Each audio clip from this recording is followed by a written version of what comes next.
Eu sinto muito honrada, né, e feliz ao mesmo tempo, mas assim, responsabilidade, né, de preservar a história e como transmitir isso para as pessoas, né.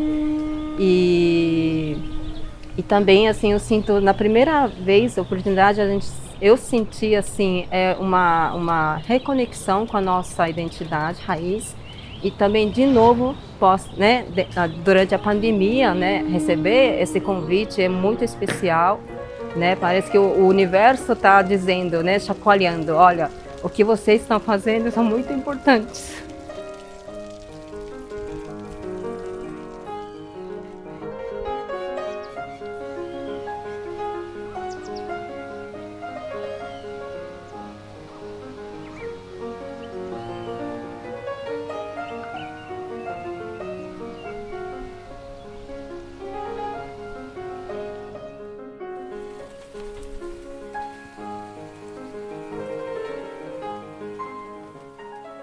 No início desse ano, né, de 2021, eu recebi um convite, né, do São Paulo Fashion Week para pensar num projeto que se chamava Regeneração, com a curadoria do Marcelo Dantas. A ideia desse projeto era realizar diálogos entre estilistas e profissionais de outras áreas. Daí ele me falou: Fernanda, o que te move nesse momento? O que você gostaria de trabalhar?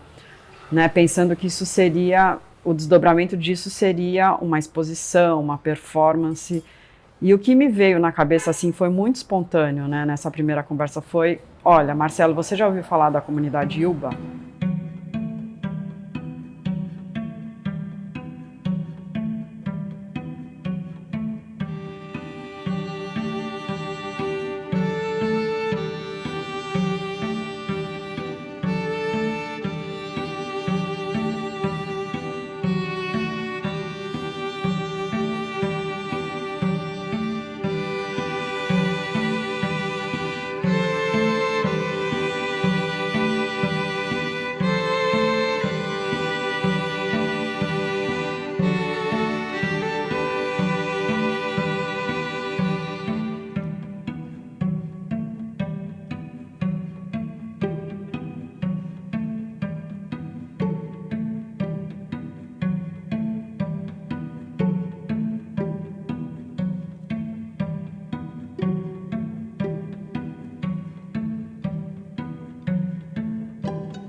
A comunidade Uba vai ser sempre uma fonte de inspiração, assim, né? A gente conversou bastante no ateliê sobre como é possível continuar trabalhando. A gente até brincou que dá para fazer incontáveis trabalhos, porque é uma inspiração muito grande, tanto na forma como eles se organizam como comunidade, o cuidado com o material e até as coisas mais abstratas e lúdicas, assim, né? A oportunidade de trabalhar de novo com a comunidade Uba foi muito valiosa, porque em 2018 a gente já conseguiu trazer essas questões para o ateliê. Yuba é um exemplo de empatia, né? Um exemplo de empatia do ser humano com a natureza, né? Muito importante. Eu acho que eles têm uma conexão muito grande com a arte, com a natureza, tudo isso que eles fazem mesmo na comunidade, de que eles cultivam o que comem, eles têm um rodízio de tarefas para fazer mesmo lá. Tem um espaço que é o refeitório, né, que é onde eles fazem tudo lá. Como que eles lidam com a terra, com a arte, com a cultura, como que eles trabalham coletivamente, como eles conseguem preservar essas tradições, valores e como eles respeitam as gerações passadas, né? Eu acho importantíssimo ter uma comunidade exposta assim e a gente poder mostrar para as pessoas que não conhecem ou para quem já conhece como é o dia a dia deles. Tive a oportunidade de estudar no Japão aos 15 anos e lá eu fiquei 5 anos estudando, né, artes, dança, e aí depois eu voltei para o Yuba e depois de 6 anos, mais ou menos, eu comecei a buscar minha identidade, né? E aí saí para São Paulo, mas tudo que eu absorvia eu queria levar para a comunidade, fazer essa conexão, que meus pais são artistas que vieram do Japão, né? E que morou lá na comunidade, e com essa experiência dentro da comunidade e fora da comunidade, me reconectou a reconexão com a minha identidade e a afirmação, e aí através disso eu comecei a desenvolver aos poucos projetos culturais para viabilizar os encontros, né, com artistas. Através dos encontros nasce uma outra oportunidade. Então, começou a ampliar, né, a ação cultural dentro da comunidade, né, através das oficinas, que eu convidei alguns oficineiros dentro da comunidade. E aí isso foi, né, aos poucos, isso também esse encontro também é um resultado desse processo, né, mas também por trás tem né, assim, trabalho e coletivo da comunidade, que lá, né, pessoas trabalham dia a dia, vai para a roça pegar enxada, né? Então eu sinto que muito assim respeito e carinho para essas histórias e essas pessoas que estão lá morando dentro da comunidade e que está sustentando a, né, história, acontecer história adiante.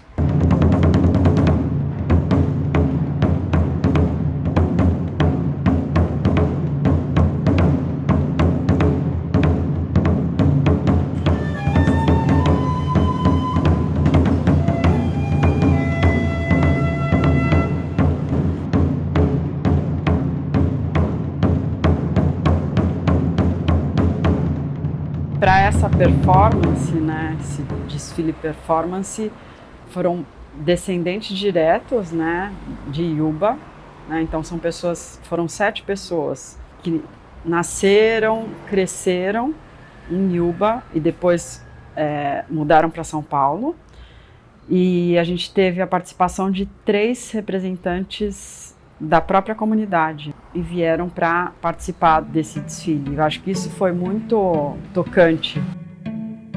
Eu acho que estar no Centro Cultural São Paulo, acho que o que esse espaço representa para a cidade, né, acho que é um espaço de resistência, é um espaço que ele é ocupado, né, um espaço vivo, né? Você vai aos finais de semana, a gente frequenta o Centro Cultural, né? E quando existiu essa possibilidade de fazer essa exposição e usar esse espaço ali das rampas com as modelos, foi assim, não existia lugar melhor para ser feito.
Essas pessoas, elas vieram carregando, né, cada um carregando um objeto, né, vieram de diferentes pontos ali do Centro Cultural, né, andando nessas rampas, nesse espaço.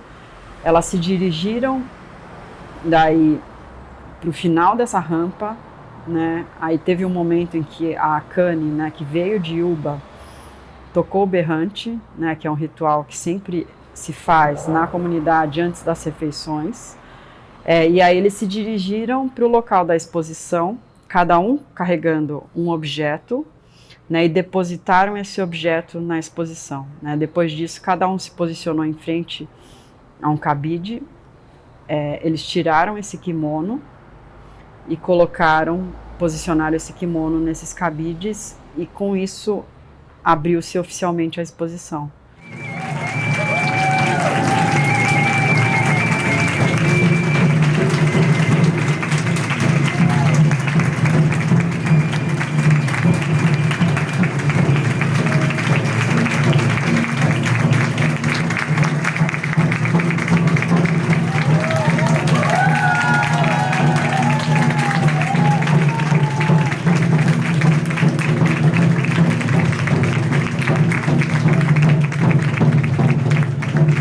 Quando você nasce e cresce numa comunidade pequena, né? Todo jovem tem, né? Querer conhecer o mundo, né? Ir para a cidade grande. Então, eu fui dessa geração, né? Então, eu saí de lá com 18 anos, aí fazem 20 anos que eu tô fora, me formei em desenho industrial, mas sempre trabalhei nas empresas japonesas, já meio que rodei o mundo. E agora eu vejo que depois que você conhece o mundo todo, você começa a valorizar mais, né, a sua origem. Mas eu tô sentindo como a comunidade Yuba tem essa força, alguma coisa assim mágica, assim, né, de unir as pessoas, de emocionar as pessoas, assim. Então está sendo uma experiência muito legal e está me ajudando também nessa reconexão com a comunidade, sabe? Eu vou carregar uma enxada, né? Que é muito engraçado porque na juventude a gente trabalha na roça, aquele solzão, calorzão, sabe? Aí fica puxando a enxada, assim. Às vezes você fica meio indignada com tudo aquilo, né? Mas aí hoje eu carrego com tanto amor, sabe? Sinto saudade. É uma coisa muito legal. Vida ensina a gente a valorizar. Na comunidade, a gente, em geral, trabalha na roça e tem um time para trabalhar na cozinha que cuida da nossa refeição. E toda manhã, às 6 horas, as cozinheiras tocam berrante, nós acordamos, fazemos a oração e tomamos o café da manhã. Às 11 horas, a mesma situação. Tocamos berrante, todos voltam da roça e comem almoço. E temos o tempo de descanso e depois da janta, a gente tem aulas de balé, de violinos e artes também, desenhos. E também fazemos as colheitas todos os dias, cuidamos das plantas. Em geral, é isso que a gente fazemos. A gente normalmente tocamos quando a gente é criança, 4 anos, assim, já queria brincar com o berrante, né? E pedia permissão, assim, na hora do almoço. Chegava, tia, podemos tocar o berrante? Deixa eu tocar. Era desse jeito que a gente começava. É um lugar diferente, mas que eu acho que tem muita coisa universal ali, muita coisa... Tem uma certa atemporalidade também, né? Então o tempo passa diferente lá. E isso é uma coisa que nem todo mundo entende, mas quem entende adora ir lá e sentir esse tempo diferente que passa lá. Eu acho que isso talvez seja uma forma de falar, olha, lá o tempo corre diferente, são outras referências. Mas que ao mesmo tempo tem uma conexão também com o Japão, com São Paulo. Então, eu não sei como eu explico, acho que toda vez eu penso em alguma coisa nova para explicar. Na essência, é parecido, é igual na verdade, né? Na essência, quando a gente desce para o fundo mesmo, né? Em japonês eles falam tsute, existe uma coisa comum quando a gente desce até o fundo, né? Mas acho que em alguns outros níveis é uma vida no campo, é uma vida comunitária, você come junto, você brinca junto, então os primos são como irmãos, então tem muita coisa diferente, mas eu acho que os valores essenciais assim são universais, eu acho. もともと私は世界旅行をしていました。日本の生活に疑問を感じて始めた旅でして、農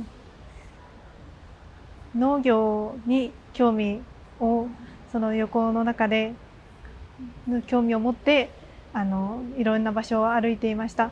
その中で見つけた山の生活、耕しに乗り芸術するという思想の中で暮らしている生活を実際に見て感じたかったというのがきっかけです。どういう気持ち？いや、楽しみだとかワクワクとかあるんですが、でもやっぱり一番は山が今までやってきたこと、歴史だとか芸術だとかそういうことのおかげで経験させてもらってるので、もうとにかく山に感謝の気持ちで来てます。山の中で手作りの中でね、本当にすごいものだから、もうなんかみんなに見てほしいっていう気持ち。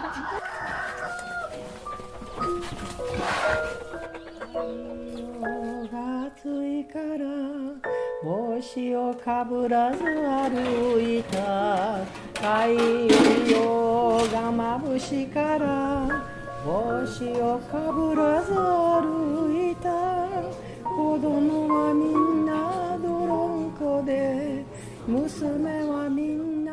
Uma das coisas que a gente pensou em relação à matéria-prima é trabalhar a organza de seda. Ela tem essa transparência, um tecido muito leve.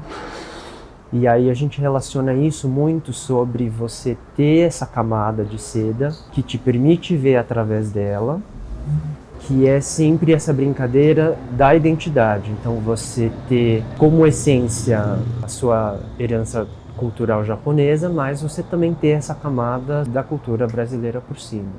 E outras coisas que vão surgindo ao longo, né, da nossa vivência. Assim. Eu com o Salmir, a gente trabalhou bastante na catalogação, assim, foi um dos primeiros passos, depois que a gente recebeu esses kimonos. Esse momento já foi muito inspirador, que a gente conseguiu abrir a caixa e ver esse acervo que é tão antigo, assim, né, tão rico. Também a gente conseguiu ver as formas que eles escolhiam para construir, as técnicas de costura, os acabamentos. Então isso também já traz para a gente, para o trabalho, essa ideia do kimono, que foi o princípio de tudo. A gente selecionou 3, que foram 3 kimonos do início da década de 60, que foram produzidos a partir de saco de ração de galinha, então é um algodão bem rústico, mas que eles tingiram, eles cortaram, eles fizeram todo um trabalho em cima. A gente tomou esses kimonos para mostrar essa essência que é Yuba, que é esse kimono que é japonês, mas feito a partir do saco de ração, que é a realidade deles na época, e aí encapamos isso com a organza de seda para a gente dar esse acabamento do nosso olhar, mas manter sempre em vista esse ponto original. Em cima daqueles kimonos que a Feiuge escolheu, que foi trabalhado em cima deles, né? Foi bordado, tudo. E fora os que a gente fez, né? De quadradinho, foi bastante passadoria, né? Foi bordado, passadoria, foi ótimo, foi bom. Pontinho, muito pontinho na mão. Peça bem esticadinha na mesa, não foi sentada lá na máquina, né? Foi muito trabalho na mão mesmo. Trabalhamos bastante com bordado também, com esse trabalho manual, sempre pensando nessas técnicas do fazer manual, né? Dessa importância de trabalhar o material de um jeito que eleve ele ao máximo. Eu me inspirei na técnica ancestral japonesa, que é a técnica do origami, junto com a técnica originária daqui, da Fernanda, que é o quadradinho, que a gente já tem feito de várias diferentes formas. E então tentei misturar essas, tipo, fiz umas dobraduras que formam os quadrados, lembrando o origami, né? E também interessante porque Também os materiais a usar foi algodão cru, que a gente utiliza aqui para fazer as modelagens no manequim, e também a seda que a gente usou. Então, tem uma diversidade de cores, uma diversidade de materiais, mas todos juntos formando uma peça. Recorta uns tecidos, uns tamanhos, maior, menor, do tamanho que quer fazer o quadrado, e a gente vai costurando ele, um por um, até formar a frente todinha da peça, né? No total de quadradinhos, eu creio que foi mais de 1.500, 1.400, assim. Feito isso, a gente faz a dobradura no tecido e vai juntando. E nisso ela vai colocando os quadradinhos no desenho que ela já tinha pensado. Tipo, esses daqui vão ficar aqui, os menores, aí vai maior, ou menores com o maior, de 12. Faz toda a dobradura antes para depois juntar de acordo com a modelagem que ela já ia colocando em cima da peça. Então no final, essa modelagem que já não estava feita, ela meio que ia pensando na hora e já ia juntando esses quadrados. A modelagem do kimono em si já estava pronta, mas onde ia os quadrados ela foi meio que brincando com isso.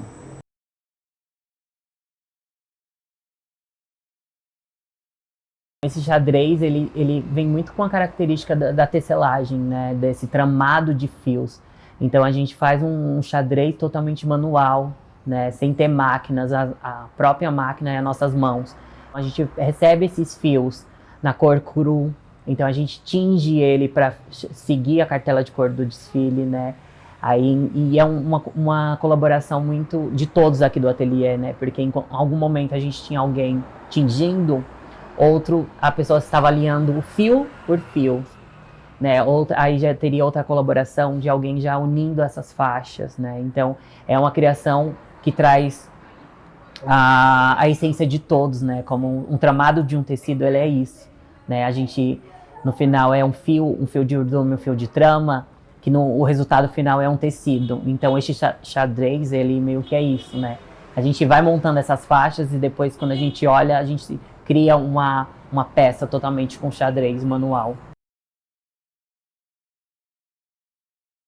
Porque o kimono, ele é essas partes geométricas, retângulos, que juntas eles formam uma roupa. Então, partindo desse princípio, dessa lógica de uma forma geométrica que se dobra e se une outras formas geométricas, outros retângulos, um outro kimono que a gente, né, repensou. Muitas coisas também vieram já de estudos prévios, né, outras referências de roupas que já são antigas, assim, já são cortes e técnicas de construções de roupas já conhecidas. A gente pensou em uma outra maneira de se trabalhar, por exemplo, essas tiras de tecido e entrelaçar elas de alguma maneira. Então, o kimono de tela de algodão amarelo e rosa, ele é um kimono de macramê, na verdade. Então, ele tem muita similaridade com o tricô, mas ele não é feito de uma tira única de tecido e tricotado. Eles são várias tiras, uma do lado da outra, amarrado uma em cada uma. O desenho do kimono com macramê, que é essa técnica de nós, ele tinha umas linhas que o Jean seguia. Tipo, dessa linha aqui para baixo vai esse tecido com os nós mais largos. Então toda essa linha ia seguindo. Tipo, a linha começava embaixo, em cima ia seguindo esses nós, assim. Aí mais para baixo tinha outro tecido. Então, cada espaço de linha, de, sei lá, uns 20 centímetros de linha para outro desenho assim, então ia seguindo essa linha, com todos os nós. Uns nós mais abertos, os outros mais fechados, isso que dava essa textura desse desenho, que acaba dando esse formato de ondas, assim, né?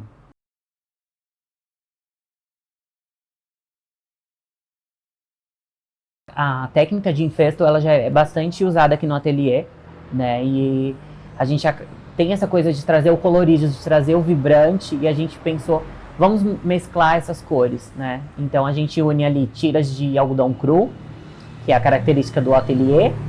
Aí a gente traz o organza, que foi a matéria-prima escolhida para a narrativa do desfile. E a gente meio que une isso e cria um volume, né? E quando a gente olha isso, olhando a peça pronta, essa modelo se mexendo, foi incrível, assim, porque no final é isso, né? A gente tem estruturas diferentes, falando aqui do ateliê, cada um tem suas estruturas, E quando a gente une tudo isso em uma peça e vê o resultado, a gente vê, ficou incrível.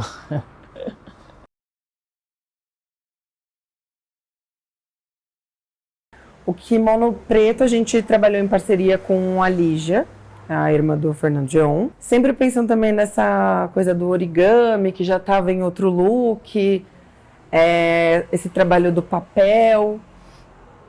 E a gente trabalhou junto com ela essa questão da dobra, ter essas dobras menores e maiores, né? Ele foi um look que se transformou mais. E ela partiu da ideia do crisântemo, por exemplo. Então ela fez uma dobradura que relembrasse o crisântemo, que é um símbolo de rejuvenescimento, mas também que se usa muito em funeral por esse simbolismo, né? E quando o tema principal é regeneração, eu acho que isso também trouxe muito disso. A gente queria também passar essa ideia do papel, né? Que nem a tela de algodão, que trouxe esse trabalho do ateliê. O papel também faz parte disso. Então a dobradura tem bastante leitura de papel dobrado. E aí a gente, com esse look preto também, a gente fez um plissado, né, de shibori.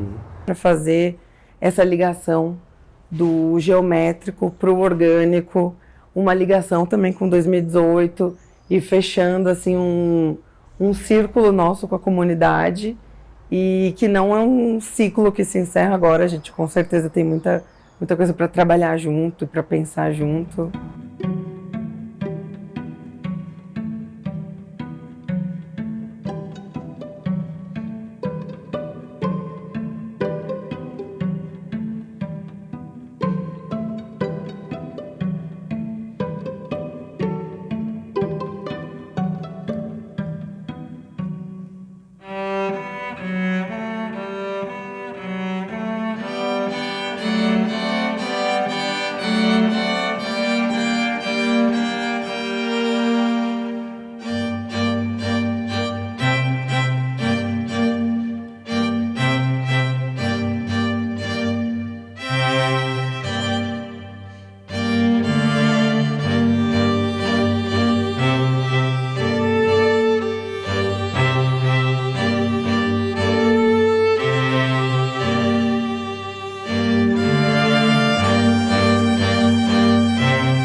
Foi um ritual, né, que fez todo o sentido para a gente realmente fazer um desfile e abrir essa exposição oficialmente. Um dos pontos, né, marcantes dessa exposição é que a mesa que compunha, né, o centro dessa exposição e os objetos posicionados sobre essa mesa vieram de Uba. Essas mesas elas são usadas no refeitório, né, e enfim, todos esses objetos que carregam uma história, né, uma memória e um valor afetivo aí, porque foram feitos pela própria comunidade. Tinha os produtos de colheita, as cerâmicas, os instrumentos musicais, os desenhos dos figurinos, né? Então acho que é uma riqueza que mostra um pouquinho a essência da comunidade. As esculturas, né, do Hisao Hara, né, os desenhos ali dos figurinos, veio do Japão junto com a esposa, a Kiko. E nesse ano a Kiko completa 60 anos de comunidade Uba.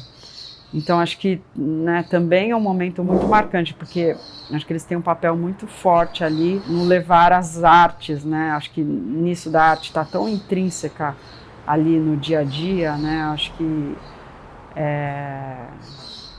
é uma relação diferente que a gente tem, né, com as artes, com a dança, com a música, porque ela faz a arte ela faz parte do dia a dia, né? Assim como ir para a roça, né? Você tocar um instrumento, você ensaiar um balé, isso faz parte do dia a dia, é o que move a comunidade. Eu acho que essa é a grande beleza, né,